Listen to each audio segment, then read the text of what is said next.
दोस्तों नमस्कार। दोस्तों, जो भी कुछ हम सोचते हैं तो या लिखते हैं तो आसपास के माहौल का, आसपास की घटनाओं का उसमें एक बहुत बड़ा हाथ होता है। तो मैंने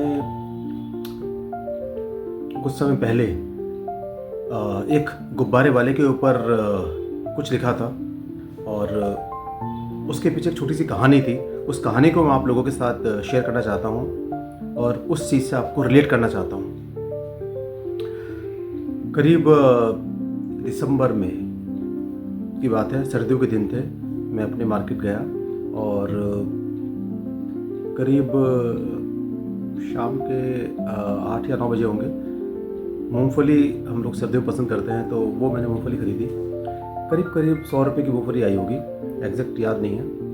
और जब मैं मूंगफली ख़रीद रहा था तो वहीं पास में एक गुब्बारे वाला खड़ा था। अच्छा, गुब्बारे वाले का जो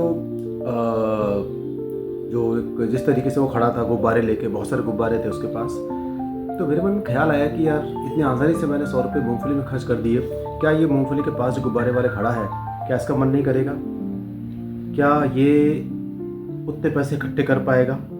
इकट्ठे कर भी लेगा तो क्या वो उसको मूंगफली ख़रीद पाएगा अपने बच्चों के लिए? ये कुछ ख्याल, ये कुछ सवाल मेरे दिमाग में आए और उसके बाद मैंने कुछ लिखा, वो आपको सुनाता हूँ, बहुत कम समय लगेगा। आज एक गुब्बारे वाले से मुलाकात हुई, फिर एक बेबस हकीकत की बात हुई। सारे रंग थे उस गुब्बारे वाले के पास, चाहे नीला मांगो या फिर ले लो लाल। इस रंग बिरंगी दुनिया में उसकी बेरंगी से बात हुई। आज एक गुब्बारे वाले से मुलाकात हुई। अच्छा, उसका जो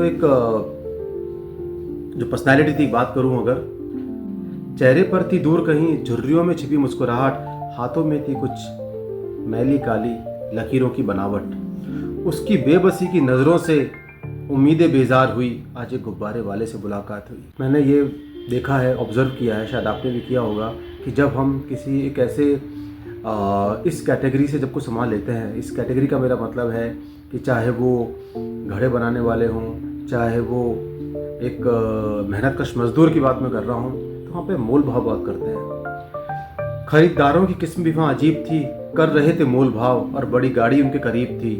फिर भी सुन कुछ महंगाई के ताने, कुछ गुब्बारे बिकने की बात हुई। आज फिर एक गुब्बारे वाले से मुलाकात हुई। तो हम लोग क्या करते हैं कि एक मोल भाव ज़रूर करते हैं कि यार 10 का नहीं 20 का दे रहा है। रिक्शे वाले से मोल भाव करते हैं और बड़े बड़े शोरूम में जाकर, ठीक है ना, या बड़े बड़े रेस्टोरेंट में जाके वहाँ हम उनसे कुछ चंद पैसे सिक्के भी कम नहीं करा पाते, क्योंकि हम जानते हैं कि वो वहाँ पे नहीं करेंगे।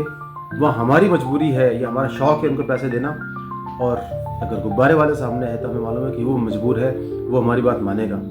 और मज़दूर आदमी को या एक मजबूर को हर कोई दबाता है, एक कड़वा सच है। खैर, तो जब मुझे महसूस हुआ तो मुझे लगा कि यार कुछ उसके लिए करना चाहिए। तो इसको बताने का मेरा जो एम है, उद्देश्य है, वो कोई ऐसा नहीं है कि मैंने बहुत बड़ा काम कर दिया, लेकिन हाँ, कहीं ना कहीं मेरे दिमाग में ये बात आई। मुझे ऐसा लगता है कि हमें इन मज़दूर भाइयों से मोल भाव नहीं करना चाहिए और कोशिश करनी चाहिए कि यार कहीं ना कहीं कुछ सामान उनसे हम खरीदें, ठीक है, जैसे उनका घर भी चले। दिन पूरा हुआ, रात फिर करीब हुई, चंद सिक्कों में उसकी कमाई फिर गरीब हुई। चलो शुक्र है आज उसकी दुनिया फिर आबाद हुई। आज एक गुब्बारे वाले से मुलाकात हुई। तो उसको जब मैंने वो मूंगफली दी, बड़े खुश होकर उसने लिया।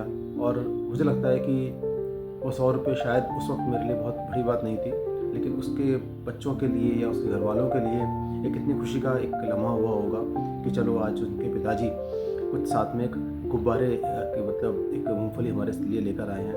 एक ज़रूरत जो बेसिक नीड्स होती है, उसके अलावा कुछ उन्होंने किया है। तो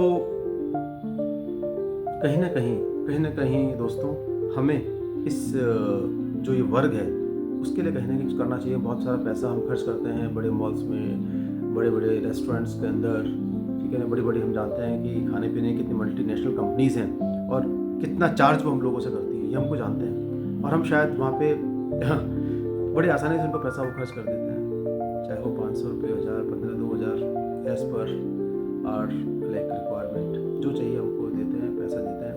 तो कहीं ना कहीं कम से कम 5% 10% कुछ ना कुछ इन लोगों जो रोड के किनारे अपना सामान बेचते हैं उन पे ज़रूर खर्च करना चाहिए।